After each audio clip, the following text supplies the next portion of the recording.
Hello and welcome to episode 258 of Retro Encounter, RPG Fans Weekly podcast of many topics. I'm Mike Sollosi, and we're here with another game journal and another game that I've never played before. 2020 has been a year where I think all of the games I've played for the podcast are first time for me, other than Mario and Luigi Superstar Saga. The subject is Phantasy Star IV, the end of the Millennium for the Sega Genesis, and the panelists other than me are Alana Hagues. Hey everyone. And making his Retro Encounter debut, Mark Tjan. Hello. So, Alana and Mark, this is my first time playing Phantasy Star IV. This is not your first time playing Phantasy Star IV. We'll get to that for a second. This is one of the games that's been floating around our ideas board the longest. Probably first appearing there in, I don't know, the 2016-17 range. And a popular reader suggestion whenever we get the call or make the call for podcast suggestions. But we're finally getting around to it. It finally won one of our internal votes. So, Alana, tell me a little bit about your background with this game and maybe Phantasy Star in general. Alright, so I actually haven't played Phantasy Star IV before. This is my first time playing it. Oh, my bad. I'm sorry. No, it's fine. It's my first time playing a normal Phantasy Star game, and the only real experience I have with the series is online on the Dreamcast, and even then it's only really a couple of hours playing it myself, playing it with my brother, and watching him play it for a lot longer. So I really don't have much experience with this series at all, which is surprising because the Genesis or the Mega Drive was my first game console, and I don't have a claim to any of those RPGs. Like, I've never played Shining Force, and I've never played this, and I've never played a bunch of other things. There's a couple, like Beyond Oasis, I've tried and played and liked, but yeah, this has really been a big gap in my library for a long time, and I've owned various iterations of all of the Phantasy Star games because they tend to be really generous, Sega, and they kind of group all of those like Master System, Mega Drive, Genesis collections, and they always put Phantasy Star at least any number between 1 and 4 together on them. So I've always owned a copy. I've just never made time to play it. So yeah, this is my first time running through the game, and I haven't played any of the other ones, sadly. I do own the Sega Ages version of 1 on the Switch, and obviously I have the other two on the Genesis collection on the PlayStation 4, which is how I'm playing this one. But yeah, this is my first time playing Phantasy Star, sadly, but I've been one of the biggest supporters of getting on the podcast, definitely.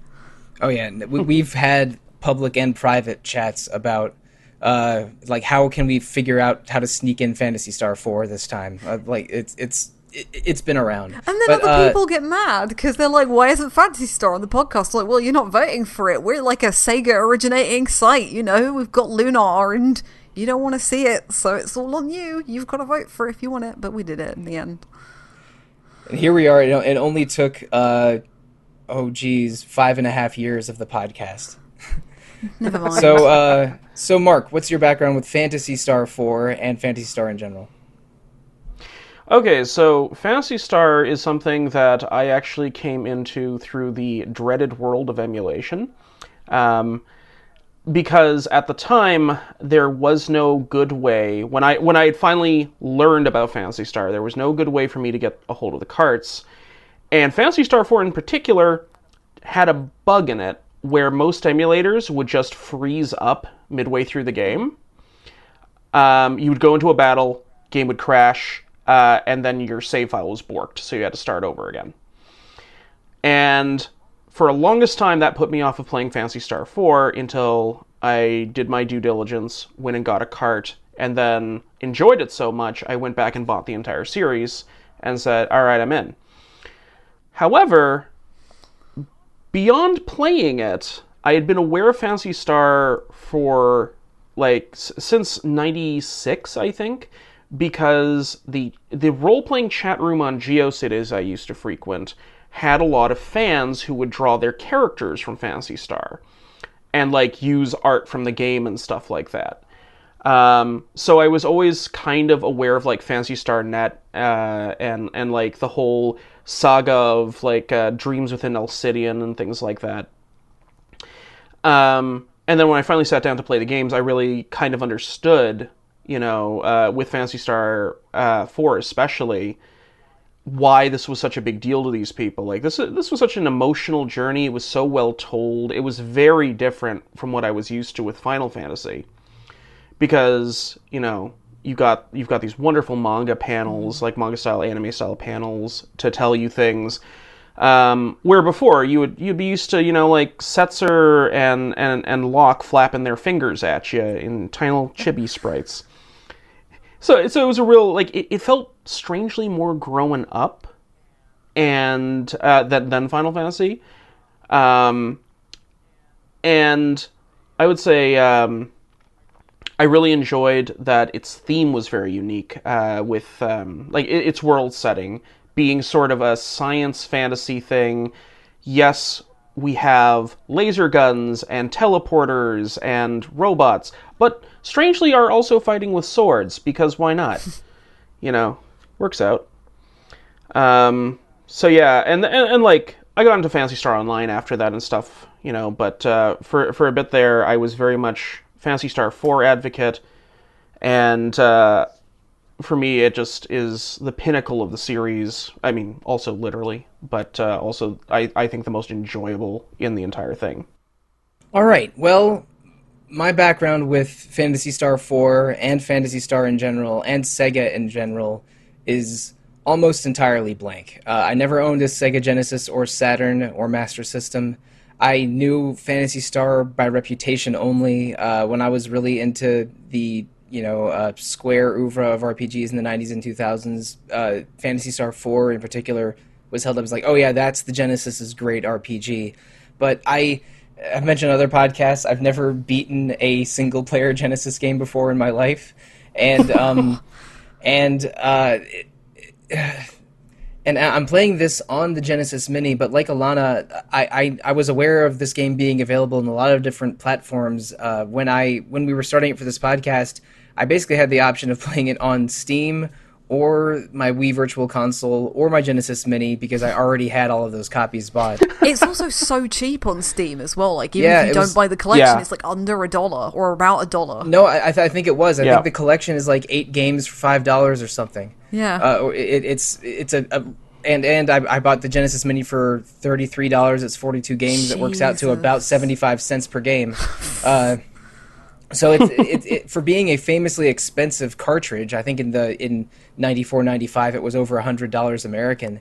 It's extremely cheap and easy to get now. But but Phantasy Star stuff almost felt like a foreign language activity to me, because I had friends that were into Phantasy Star Online on the GameCube mostly. Although that series also had. It also had PSP and DS versions, and one of them was Phantasy Star Zero, but I don't remember the exact titles. And they were like, oh, what's your starting class? Oh, I'm a Huearl. Right. Rakazil. Yeah, and just like the ridiculous or completely, non-intuitive class names just made me think that Phantasy Star was its own special world of weirdos. But I was always at least a little interested in it, because it was an acclaimed RPG, and I was trying to play most of the canon of RPGs, especially in the 2000s when I had to spend some disposable income. But I didn't get around to playing Phantasy Star IV, in part because I knew I wanted to podcast about it, at least from 2016 onward. Like every time I was about to play, it's like, you know what? I think we've been talking about doing a podcast episode on it. I'll just hold off until it's time for that to happen.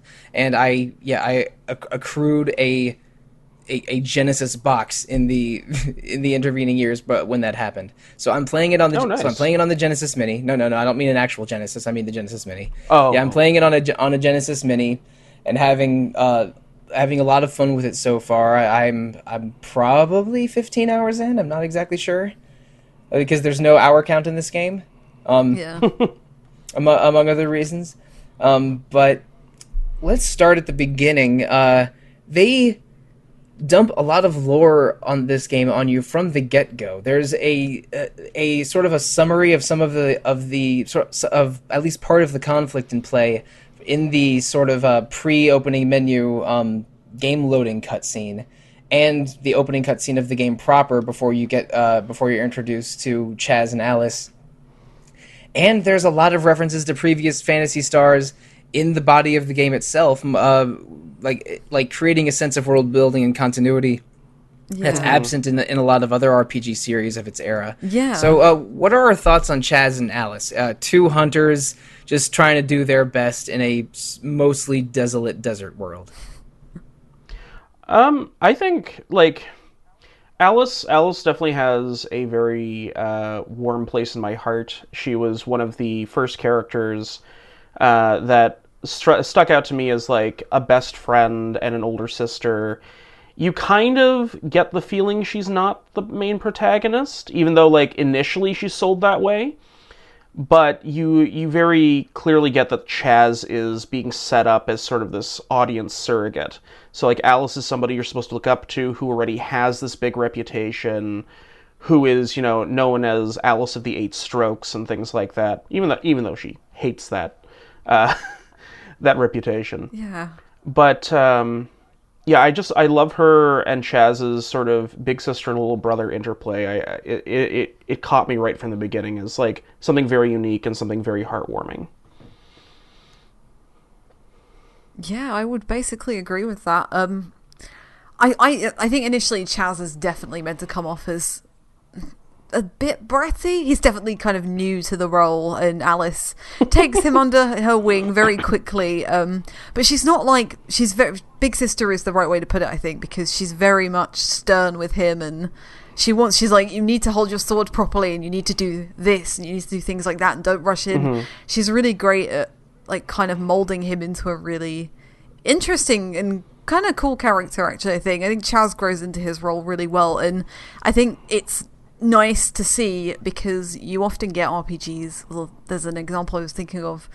So compare it to Final Fantasy again. You have those characters who are like set up to look sort of like the important character, like how Ash is the main character of Final Fantasy 12. We all know that, but she's not the view, is she? Like everything's through Vaughn, and it's a little bit similar here, but slightly reversed because you're getting it like Alice is, strong and essentially should be the hero, but is molding Chaz to a degree. So it's a cool reversal of that, I think. Yeah, I think that the mentor-student, big sister, little brother relationship is communicated pretty well, especially when you go around the starting few towns and finally get back to the guild town. Like everyone is talking about how cool and beautiful and famous Alice is. And she starts at level 7 while Chaz starts at level 1. And Chaz is a little bit along for the ride at the very beginning of the game. He's just sort of following Alice's lead. But then as the game goes on, Chaz gets a little bit more agency, a little bit more decision, like a little bit more input into this decision-making. And he sort of becomes the de facto leader of the party, almost against his expectation. But they're a fun starting duo. They start out the game doing a mission to clear out monsters that have mysteriously infiltrated the basement of a university, and one of the grad students there, Han, wants to accompany you and pays Alice for the privilege to do so. The first in a very amusing chain of Alice borderline extorting Han, who's just trying to save up for his wedding. The poor bastard. 500 Meseta. I think it goes up to a full grand by the end, and the only person who I'm sympathetic for in that whole exchange is Han's fiancée Saya. What's your beef with Han? He lets people walk all over him, and he dies way too often. It's like, oh great, I'm a slow, fragile mage. I mean, at that point, yeah, because you don't get any revival spells for a little while, or items, which... items and skills to restore TP or tech points are very few and far between. One character has a means of restoring tech points later in the game. Yeah, that's Raja. Yeah, that's we're 45 minutes away from Raja. But but anyway, your core for the beginning of the game is Chaz, who's sort of a normal sword boy, balanced stats, okay damage.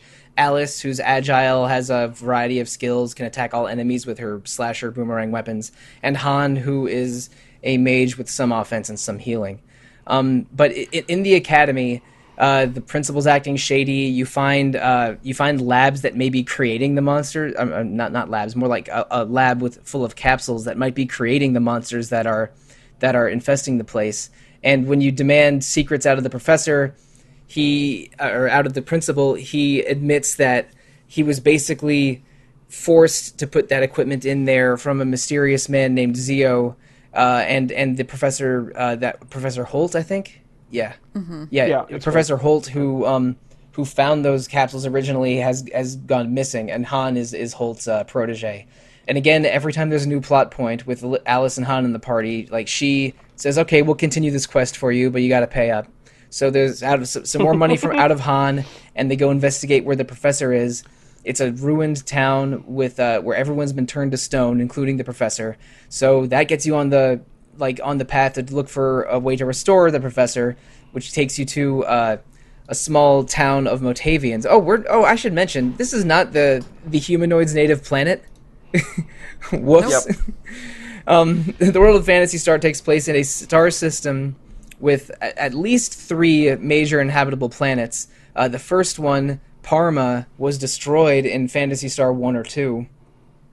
And in Phantasy Star 3, I believe, takes place on ships, which is the mass exodus of the Parmians out of Parma. So this planet where we are now, Motavia, or maybe it's Mota, and they're called Motavians. I'm not sure. It's Motavia. The planet is okay. Motavia. It's in all of the Phantasy Star games as well, I believe. Right. Yeah. Phantasy Star. At least Phantasy Star 1 through 4 have a contiguous story that at least acknowledges the different settings and planets, even though you maybe don't visit all of them in all 4 games. Yeah. But Motavia is a desert planet where Motavians are sort of, I don't know, like sort of bird rats. I have no idea, but they're really cute. Yeah, they're very cute. They're really like bears with beaks. Yeah, they look almost like I don't know, like gremlins before you feed them after midnight, but with beaks and red eyes. They are. Yeah. Like rats or bats with some bird-like features, but they're very fuzzy and have big ears. But they're the natives of this planet. They don't trust Parmians because Parmians are naturally sort of more warlike and manipulative than Motavians. But you pass through Motavian village, and learn that the secret to curing petrification would be held by Motavians. So you manage to track down some Motavian medicine, but on the way you meet 2 new party members: Rune, who is an associate of Alice, who can use magic. He's a way better spellcaster than Han, and Grizz, who's a Motavian. Whose village was wiped out by Zio, the same guy who was blackmailing the principal of the academy. Mm-hmm. So pretty early on, we have almost a full party. Rune isn't with you for very long here. He uses fire magic to blast away rocks blocking a tunnel, and then is basically gone. Milk him because he's like level 17. So he's level 17 when everyone besides Alice is probably level 5. Grizz and Han are around the same starting level as Chaz. And then the next sort of major dungeon after that is going into a basement to find the medicine for petrification. And around here is where I realized that the pacing of this game is pretty wild. Stuff happens quickly. And people will join your party quickly and leave your party quickly. When I'm probably the 16-bit games I'm used to are probably have more in-sprite action. And because it's easy to read and click through the manga-style panel cutscenes, it just seems like whenever there's a story beat, a lot happens at once.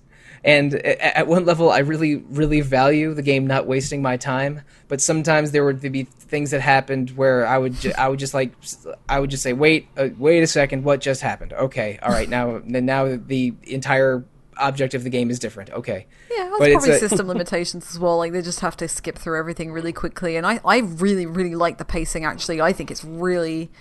it's kind of like we were saying in Persona 2 last month, that it kind of just throws you in at the deep end. And here, you're not necessarily thrown in at the deep end, but you're thrown in and, like, things are happening straight away. You're thrown into this world and all of a sudden... Not all of a sudden, but everything is already happening around you and you've now got to adapt as quick as possible and change to every situation. And, like, I think what also helps is, like, some RPGs around this time, they tend to tell you where to go, but not, like, where to go, if that makes sense. And Phantasy Star has a chat system and they always tell you what direction you need to go in or whatever, and that really helps, like, keep you moving as well, like, so it doesn't, you're not like slowing down the pace either, so I think there's it all works together really well, I think. Yeah, I enjoy the fast pace most of the time, except when I a couple times things happened slightly too fast, like just that was always just at big story moments. Like there's a part, skipping ahead a little bit, there's a part where right when you fight Zio and defeat him, you basically conquer a big dungeon. Then you lose one character. Right, then you lose a second character. Then you go to a space satellite, gain a new character, crash land on a new planet, and gain another new character. And that entire process takes less than 15 minutes. Yeah. So it says, and they also reveal like just an alternate plot to a plot to a plot with those 3 character introductions. Yeah, for a couple boss fights in the game, like right when you think, oh, I've defeated the boss, oh no, there's someone behind him, and that happens at least 3 times. But and none of this is a problem. It's just this game is paced very briskly, and sometimes it was slightly too fast for my dumbass. But I don't want to belabor that point every single time something happens. But defeat after defeating Zio was one time, right when sort of Rune leaves and Grizz joins was one time. The funeral scene was one time where these were very important moments that almost happened too quickly for what my preferences are. But I appreciate the brisk pace of this game, because even a big long dungeon like the one where you fight Zio in aren't that big or long. Like I never feel like my time is being wasted here. No, they're a marked improvement on... I haven't played the previous games in the series, but I think their reputation precedes them a little bit with their dungeon designs and the length of some of them, especially... Yeah. I know Phantasy Star 1 obviously doesn't have maps, so you have to, like... It's one of those where you have to draw them out. Well, it does on the Ages version. Yeah, exactly. It does on the Ages version. Yeah, on the Ages version, definitely. In the Ages version, I think they self-draw a map for you, like a recent Etrian Odyssey game or something. But I've heard horror stories of people drawing maps for Phantasy Star 1, and I think 3 has a reputation for rough maps. 2 and 3 do at different points. Yeah, it's all of them, really. These feel... They're not, they're incredible, but it's 1993, and I think that they are, they're not too long, and even, there are some really long ones towards the back end of the game, but even those, like, there's like a pit stop in the middle of them, or you can easily warp out of any of them, and it never takes you too long to, like, remake that progress, ever. Yeah, and when Rune joins you pretty early, he has the warp and teleport, the escape and teleport spells on him, which are called Hinas and Ryuka, for reasons. Right. Which... completely unhelpful spelling. Yes, that is one thing. I was going to talk about it later, but this game does not always perfectly communicate its systems. For when you get new items, there is a command to look at an item to see what it is or what it does, but nothing like that for spells. And spells have completely unintuitive spell names. Like I think the easiest one for me to understand was that Thu are the thunder spells, and after that it's all downhill. Yeah, you've got Foy, Thu, and Wat, which I can easily work out. Res isn't impossible. Like, I knew it was a healing spell, but I'm like, is this revival? No, it's restoration. Okay. Yeah. But there's Gra, which is gravity. Yeah, Wat is water or ice, and Foy is fire. And then you've got Si, which is light. Rever is, or rever, maybe reverberation or supposed to be revelation is the life restore spell, like from someone passed out. And I always read that as reversal. Oh, maybe that could be. My favorite of all is Saner, the speed boosting spell. Yep. I think Watt always threw me initially because in my head it read as voltage. Like literally watts of energy. Yeah. But there's one that's Vol, which is a death spell. Oh God. Yeah. Why? Unintuitive spell names and skill names are a hallmark of the series, going back to me trying to understand my friends discuss their Phantasy Star Online classes. Very unsuccessfully trying to understand their Phantasy Star Online classes. It's actually really interesting because it's almost like 2 different people named the items separate from the spells. Because you can track monomate, dimate, trimate really easily. Like that's, okay, I get it. 1, 2, and 3. and then you go over to the spell system, and it's like, okay, what the hell does this mean? Yeah. Why is it not like Daizan or something? Yeah, and the equipment totally makes sense. It's like they had a limited number of characters to work with, so you get weird truncated names like in a lot of 16 and 8-bit RPGs. But it's like, okay, laser sword, I get it. Gear goes on the head, armor or robe goes on the body, circlets go on, crowns go on the head. None of this is confusing to me. And then just the spell names are, what on earth were they thinking?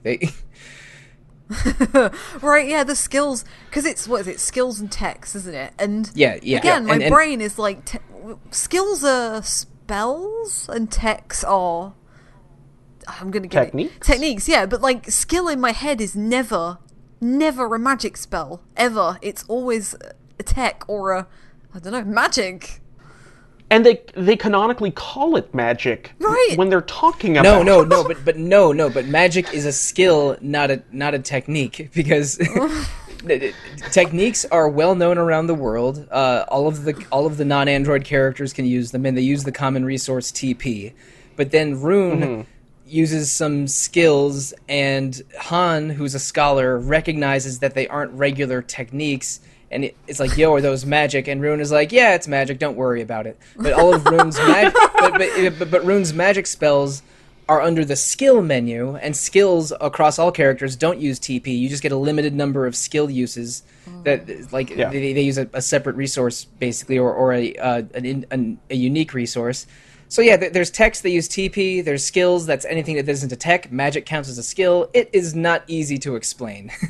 We're using some vague, confusing language. There's some parts of Phantasy Star IV that are a little obtuse, but mostly it's like it's pretty clear. Alana mentioned a party chat system. That's both for plot flavor, and also to give you some direction. Oh, you need to go here and then go northeast. It's a mostly linear game. There is some reward for exploration and revisitation, and it never feels unfair with overly vague plot directions. I already mentioned that Rune has those escape and warp spells from the very beginning, and by the time he's out of your party, Chaz starts to learn those also. So it's there's a number of very welcome conveniences in Phantasy Star IV that are not always true of 1993-94 RPGs. Yeah. Yeah, I remember at one point I was just so happy that because Chaz was out of MP and couldn't use the skill use the technique, I was just like, oh yeah, telepipes exist. Oh yeah, and they're really cheap as well. Yeah, items are pretty good and very cheap in this game. I am full of dimotes and trimotes until my inventory ran out, which is incidentally when I discovered you could run out of inventory in this game. It's a pretty big inventory, actually. It took me a while, yeah. So anyway, I mentioned at the beginning that Chaz is kind of just along for the ride, and Alice is definitely a hunter that is at least partially motivated by money. They aren't bad people who they both basically want to do good. But at the very beginning, you're just sort of following the evidence for with Han and his professor, and then this medicine. While Grizz is very keen on taking revenge on this Zio jerk, Rune even specifically tells Chaz at one point, "Hey, don't go looking for revenge and trying to defeat Zio." And Chaz is like, "Okay, buddy." He's sort of confused that he would even say that. But as it sort of continues, you feel Chaz and Alice, especially Chaz, being motivated more by a desire to do good and what's right, and less just being along for the ride, like how I felt Chaz was at the beginning of the game. I'm not even sure they ever got paid for that Academy gig. They probably did, and I just missed the right dialogue with Alice. But it seemed like Han was bankrolling them instead of the principal, at least for a few hours at the beginning. A little bit. Yeah, a little bit. But when you return to that town where everyone was petrified and cure everyone, you talk to the professor, who is extremely unperturbed for having been turned to stone for maybe several days. He just wants to continue exploring those ruins that he found, and that ends up being a high-tech bioengineering plant. And you get to the end of that, and you meet a friendly AI named Seed and a friendly cat girl named Rika. she's like an elf, isn't she? They're called Newmans, right? And they're called Newmans. Phantasy Star's equivalent of elves, because they are like they're genetically engineered. That's right. They're genetically engineered humans, and they are more intelligent than us, and they're just faster. Yeah. faster, more vicious with their Wolverine claws. Oh no, she doesn't have a stink gland like a Wolverine, does she? Oh, I hope not. Oh, God. Rika, I think you could safely call her a cat girl because she has some feline features, including the ears. And Rika is, I'm just gonna say it, she's the best character, straight up. Actually, I think the cast are really good in general. They've all got so much personality. Like more so. I know that Final Fantasy started to download characters and stuff, but I think this is one of the earliest examples of a really this. I know you don't like Rune, and I know you don't like Han, but I find Rune a little too condescending and annoying, and Han a little bit too wimpy and easily dying in that party. And I think pairing it up with the manga style panels and the brisk pacing, it does feel like a really perfect early 90s anime. Everything about it, the stereotype, not stereotypes, the archetypes and everything, it's so comfortable to get into. I'm just it's one of those characters that's great, but they all work together really well, and Rika is adorable.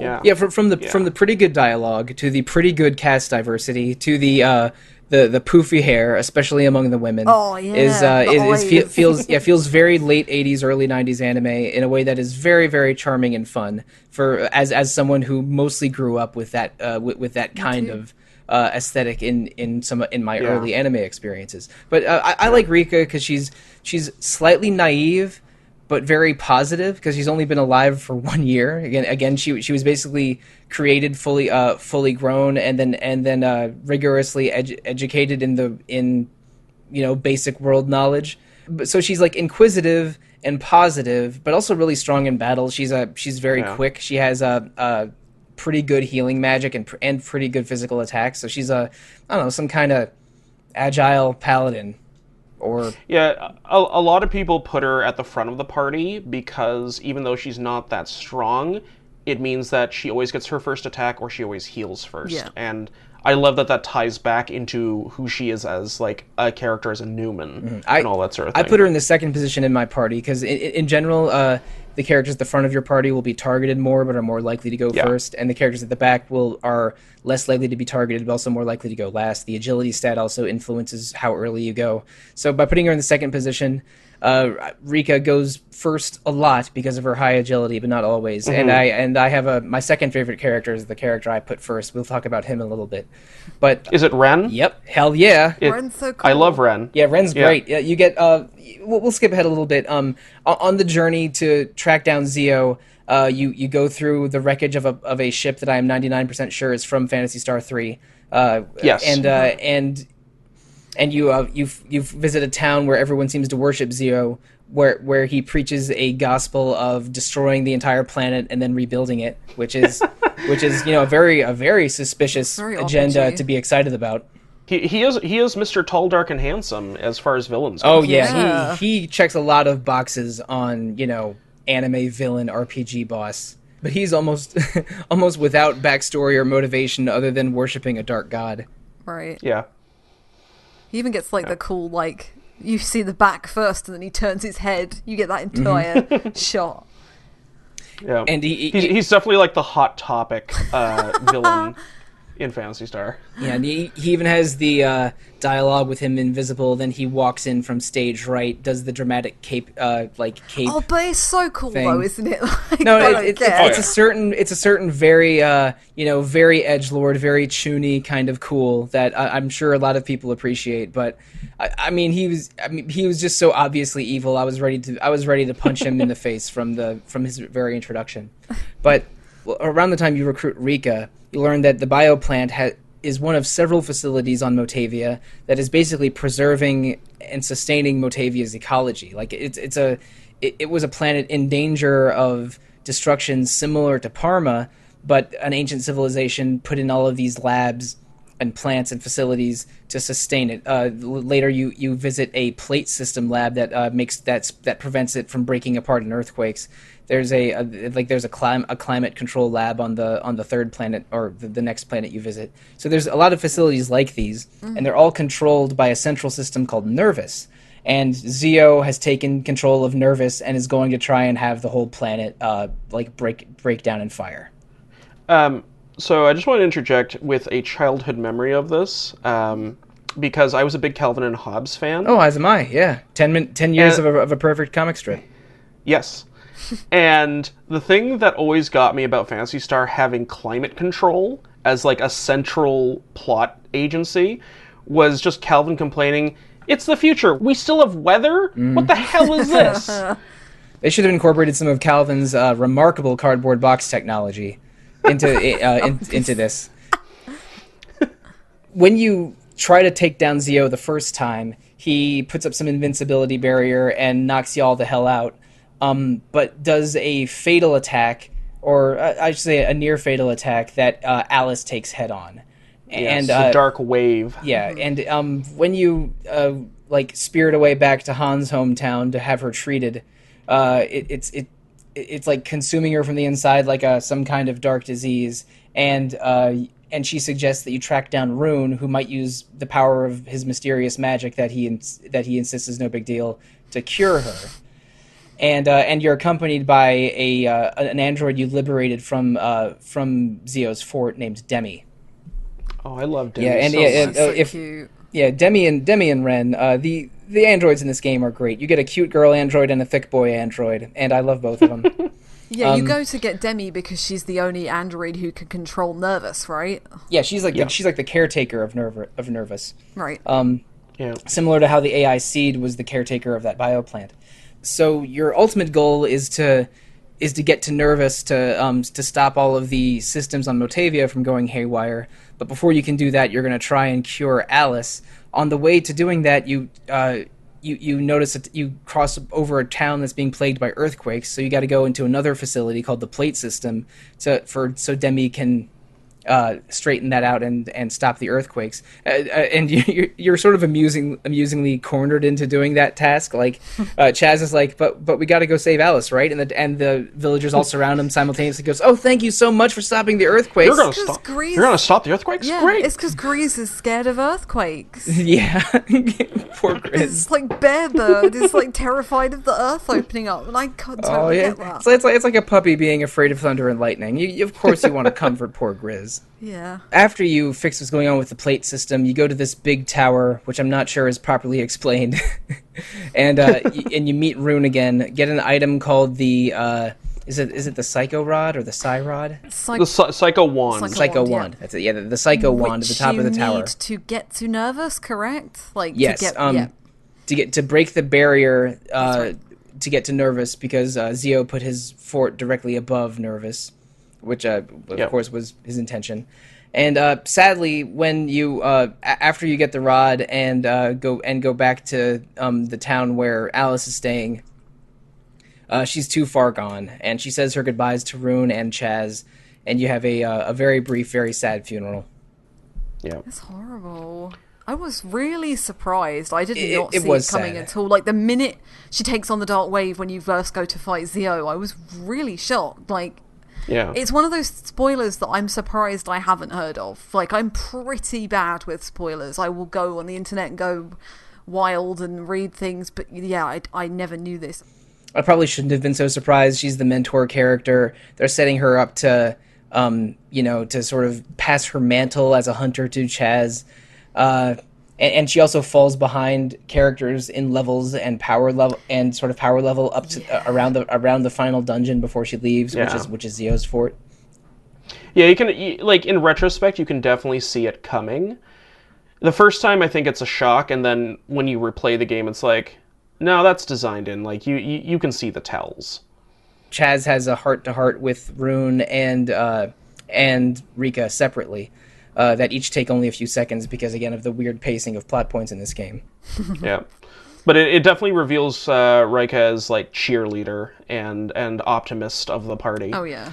And also probably is the moment where Chaz takes on more of a leadership role, at least the most clearly. Yeah, and then Rune tags along because Alice asks Rune to... Well, Rune kind of decides that he's going to go with them, doesn't he, from here on out? Mm-hmm. Yep. Yeah. And so after you take down Nervous, you defeat Zio. You have to use the Psycho Rod as an item in battle to break his personal barrier. It was a medium challenging fight. The first time I think I had a single character die in the game other than Han. the game's difficulty level never really feels unfair to me. Like if you consistently upgrade your equipment and use skills at least occasionally, I mean you'll be able to get through the dungeons safely, and you can do the Dragon Quest 1 pattern of fight as long as and far as you can, then warp back to town and heal and try again kind of situation. Yeah. It's never that unfair, but a few of the boss battles are like, oh, there wasn't like anything like this before, and Enzio was maybe the first of those. I think the one thing that threw me for a loop the first time that I realized it was happening is that if your characters die during a battle and you bring them back, they don't get experience. Oh. Yeah. They just miss out on all that. I mean, they get to fight and you get to finish the battle, but they get nothing. Oh, okay. Yeah, no, I definitely noticed Chaz falling behind. There's a fight against a boss called Dark Force a little bit later, and my Chaz was dead at the end of that fight, so he is now at least 2 levels behind both Ren and I think 3 levels behind Rika, where I am in the game right now. But it's a bummer, but because the grind is a little generous in this game, it's not a complete disaster if a character misses out on boss EXP, although it's definitely frustrating in the moment.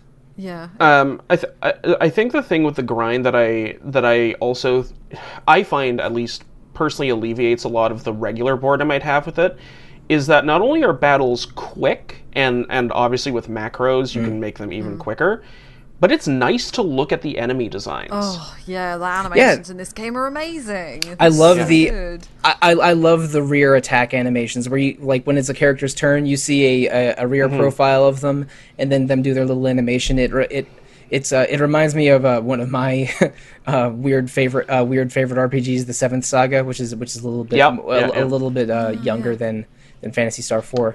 But both the character sprite actions and the enemy actions are very pleasant in this game. They're good. They're well animated for its time. I still have like horrible reaction to the toad enemies that lick you. Oh yeah, with like the giant tongue. It's just like that's really a couple of them do visceral. A lot of damage too. They do, yeah. There's some really creative enemy design in this game. Like, I think you like giant scorpions and grasshoppers, but there's some of the alien designs are really unsettling, I think. And it's not always easy to figure out what the best elemental to use in battle is, but elemental weaknesses are very, very present. A lot of biological enemies are weak against ice or fire, and a lot of robot enemies are weak against electricity or light. There's also wave and gravity and force as elements. I don't totally understand all of them, but it's like, okay, sometimes fire's good, sometimes lightning's good. I'll figure it out. Yeah, I have to say, like, talking about the alien designs or the mutants, like the fact that your first major enemies are like, I guess it's pronounced Xanalflag or something. Yeah. Like the weird brainy rodenty things, and like. Other games would start you off on slimes or bats or something easy. Yeah, squirrels, Like, that's the MMO starting area. It's like, kill these bats and kill these spiders, and then you'll move up to wolves. And here it's just like, no. Horrible, brainy mutants out of, like, the thing. Yeah, there you go. It's great. I love the sandworms as well. Like, we didn't talk about this, but partway through Metavia, you get it's called the Land Rover, isn't it? I think you get various vehicles throughout the game, and when you ride the Land Rover around, you can actually get into fights in the Land Rover, which is so cool. And I had no idea about getting. Yeah, they're a little bit like ship battles in a game like Skies of Arcadia, or Reiko Kodama. Or gear battles in Xenogears, but they're nice in that you start with full HP at the beginning of each one. It's a change of pace that's appreciated. The music's cool as well, and the interfaces, like just the cool like HUD that comes up. I really like you're in a cockpit or similar. Mm-hmm. Yeah. But going back to the plot, after you defeat Nervous, you realize that you go to the control satellite that sort of where you can sort of change the levels of Motavia's different systems, and you meet Ren, my second favorite character after Rika, the big boy android that can either hit hard or heal himself a bunch, because androids do recover on the field by walking, but also the conventional magic spells and and healing items don't work on them. You have to use either one of an android healing skill or a repair kit item, which is different, but never a problem because Ren and Demi are both very strong and have good healing techniques. Mm-hmm. Yeah. I remember the first time I used like Girez or something, like a heal all, and I guess that's not Girez, that's Gisar. Gisar, yes, Yeah. Sar. And it's just like, all humans recovered HP. And I'm like, all humans? Oh, wait. Yeah. So it was an interesting surprise. Yeah, but skills can heal androids. So Raja's miracle skill and the android healing skills, Demi has a good heal all one, all work. But anyway, Ren joins you, says, "Hey, the problem isn't with this satellite. It's actually the satellite next door, Kuran. And but we can get there. We can get there with our ship. And then you get on your ship gets shot down by Kuran. So that's a thing. And you land directly on the sacred temple of the Dazorians, which is unfortunate. But one of the Dazorians, Raja, who's like the head green guy at the temple, says, "You guys are interesting. I'm upset that this temple's destroyed, but I'll forgive you if you let me join your party," which is so reasonable of him. Raja is it's raining machines, and I'm like, oh my god, this guy. I love the Dazorians so much. The Dazorians are weirdly nonchalant and weirdly friendly, but all very eccentric. And with Raja being the most eccentric of all of them. I love that Raja is like the comic relief of the entire game. Like, he is always ready with a pun. He's always ready with like a little bit of an off-color joke. But he's also like a wise old man. Like, he knows what's actually up. Yeah, he I don't know if he's necessarily knows more than what he's saying, because he's always very straightforward. It's like, no. Like, what we're doing here is okay, but this isn't what actually is causing the snowstorm. The whole time that he's with you, you're going from place to place and righting wrongs here and there. Raja keeps saying, "This isn't going to solve it. We have to go to Garrowburg Tower." And he ends up being correct, I'm pretty sure, because I'm not quite. He does. Yeah, I'm not quite at Garrowburg Tower yet, but turns out we should have just listened to Raja all along. But it's funny because, like, when you meet him, like, Chaz and Rune are like, they don't like him, they find him really strange, but Rika is so endeared by his sense of humor. Like, Rika finds him hilarious. And Ren is just extremely matter of fact that goes, yes, we should investigate this planet. Yeah, I just love, like, Chaz and Rune are definitely like, oh, this tiring old man, why do we have to put up with him? And Rika's just like, I really like him. She's like, he's so funny. Yeah. Rika, again, has a lot of positive energy, and she's like, all right, let's go to this place. And like Ren and Rune and Chaz are sort of like leading the party. We need to address this next. And the whole time, Raja's in the back yelling like Lewis Black, "I'm telling you, we have to go to damn Garrowburg Tower." It's a really amusing quintet that you have for this middle part of the game. Your first task together is to find a new ship. You find one called the Landale pretty soon after Raja joins. It does not take long. It's like an extremely short dungeon with no bosses. And Landale's a character in Phantasy Star 1 or 2 because, again, a lot of... That's actually Alice's last name in the first one. Cool. Alice Landale. Yeah. So it's this is a series that acknowledges its prior games occasionally, but enough to be rewarding for fans, I'm sure. Then you go to the satellite Kuran, which is, a dungeon a little bit like Nervous or the Bioplant. A lot of the sort of tech dungeons in this game look a little the same, but a lot of them are based off of the look of Phantasy Star 2, because that was like most of the dungeons, and that's kind of what they're throwing back to. And that's also like Phantasy Star 4 takes place 1,000 or more years after Phantasy Star 2, and a lot of these satellites and facilities are relics of the Phantasy Star 2 civilization. So it makes sense, but they to a degree, I noticed, okay, the colors aren't always the same, but these all kind of look the same. They're not hard. Again, they're not hard to get around, though, are they? No, it's never unfair. There's no map system, but none of the dungeons feel too labyrinthine, at least halfway through the game. Yeah, and most of the time, those ones always have the hospital lines for you to follow. It's like, go this way to find the elevator. A lot of them will have a general solid or dashed line in the floor, like you said, like a hospital line or like an airport gate guide, saying that this is the general direction to continue in the dungeon. Which to me, as a longtime RPG player, means I'm not going to follow that line because there's probably treasure somewhere else. Yep. Yep. Which is sometimes true. Put the lacquer armor away from the tourists.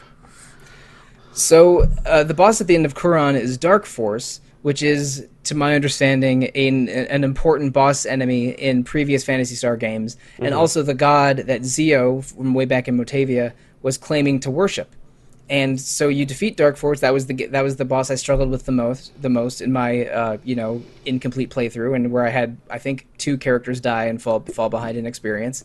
And after you beat Dark Force, you sort of assume maybe you've righted all the wrongs and it's done, but the bad snowstorm plaguing Dozoris is still ongoing. Raja says we got to get to Garberg Tower, but the rest of the crew starts investigating other places.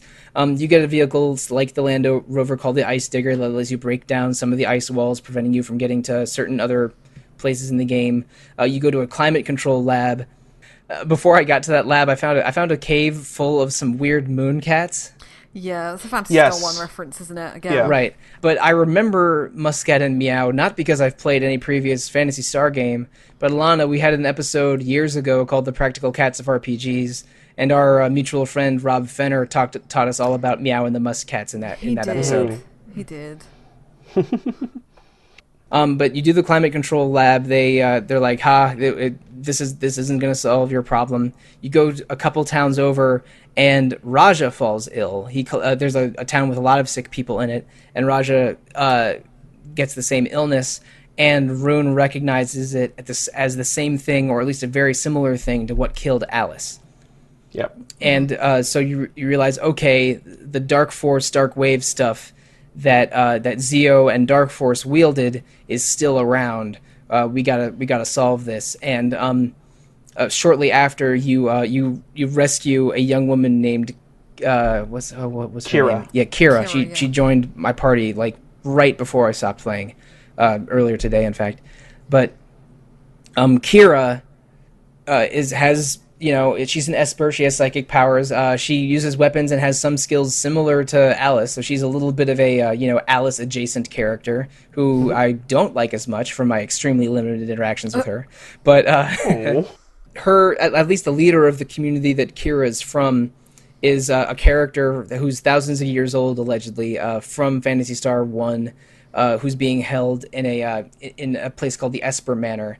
And where I am in the game is going to the Esper Manor to try and see if this guy knows a way to cure the Dark Wave illness. Yeah, it's pretty... I won't spoil it for you, but it's a pretty big link back to Phantasy Star 1, so... Yeah. Not surprised. And I'm not bothered by this, because, again, I knew exactly what I was getting into, starting with Game 4 in the series, and understanding that a lot of the references I was seeing were references to previous games. This doesn't bother me. If anything, I'm slightly impressed by it, because, right. I'm used to playing a lot of games that don't necessarily acknowledge previous games in the series, especially games in the 8-bit and 16-bit era. And for this game to do that, it's like, I bet Phantasy Star fans go wild every time there's one of these.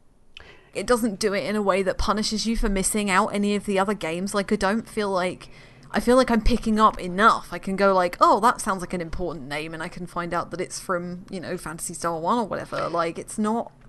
It's not reliant on your knowledge of the previous games. It's just this has happened. Yeah. These are all things you can pick from it. And, I could go back and play Phantasy Star 2 if I wanted, and probably find a load of things that reference back and forth. And it would enrich my experience, definitely. But, nowadays, when you get, sequential games, it's you have to play them 1, 2, 3, 4, 5 and to understand everything. But this, you don't. And it's just a nice reward, I suppose, which I think is pretty cool.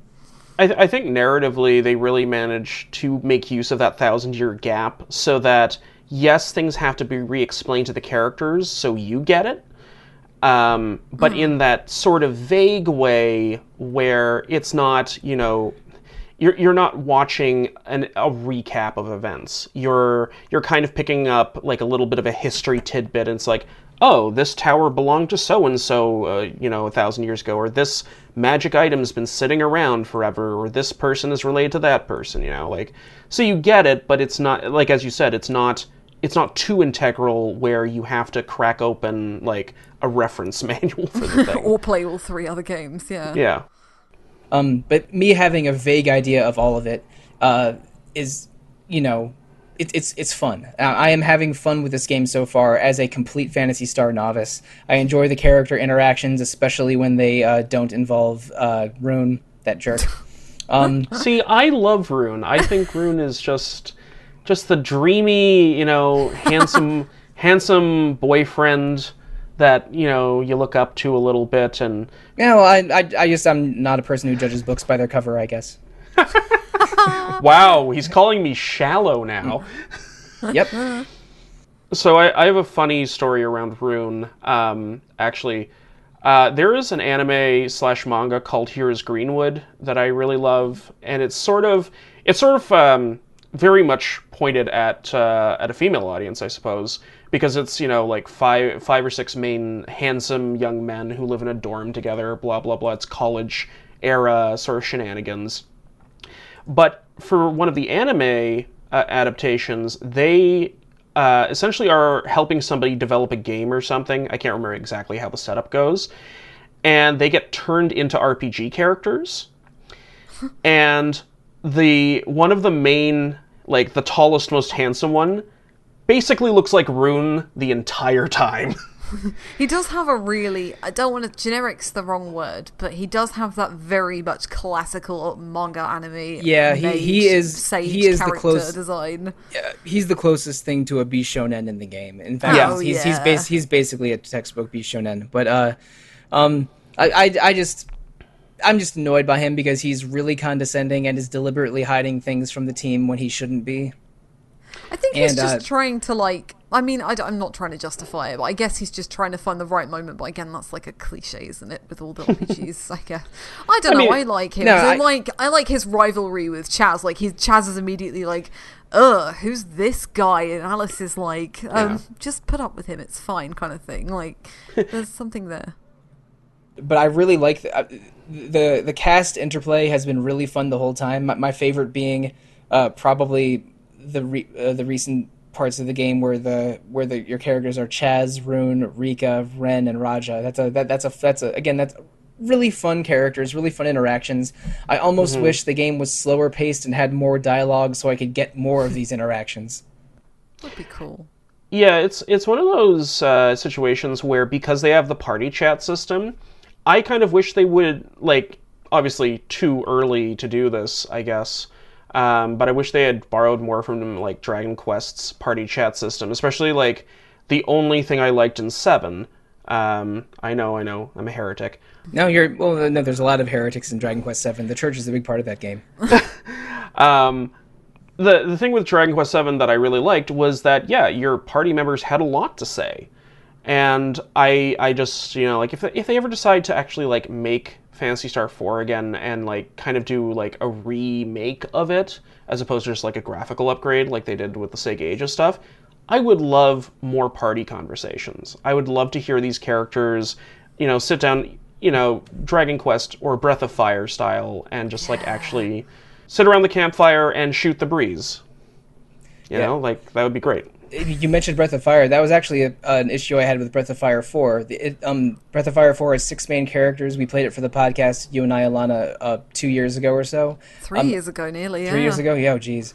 Again, time has lost all meaning for me. But those are character designs I really like, but a few of the characters are sort of set by the wayside and don't have a lot of dialogue in, like, the second half of the game. And for both Breath of Fire 4 and Phantasy Star 4, really like the characters and character designs for the most part. I just wish there was more dialogue and more interaction to get more out of them, which is, a great problem to have. It's like, I like this and this and this and this. I kind of wanted more of this one thing I liked. Again, great problem to have. Yeah. But I am glad, at least, that they always give a story reason that somebody's not in your party anymore, as opposed to just having them hang out in your luggage. Yeah. Right. It's not like they're in an invisible airship that's always sort of following you, but you can only have 4 or 5 people at once. It does the Final Fantasy IV thing where your party, your party members come and go as consequences of the plot and not for any arbitrary reason. But anyway, for a mostly arbitrary reason, I think we're near the end of the podcast. I have to play a little bit more game before we can continue discussing the story. Again, I have known Kira for all of 2 minutes before I shut down and started preparing for this episode. But next week we are going to continue with the Phantasy Star IV discussion. Overall themes and endgame are guaranteed discussion topics, but I don't know what those are because I have not arrived there yet. But also later this month on Retro Encounter, we're doing an episode on Finding Paradise to sort of continue from the Bird Story episode we did 1.5 or 2 years ago, or I don't know when because I don't understand time anymore. And we've known this for a few weeks now, but the game that we're playing as part of a game journal next month is Final Fantasy X-2, the Charlie's Angels of Final Fantasy. Not the first or even the fifth time I've made a Charlie's Angels reference on Retro Encounter, I'm afraid. Definitely not.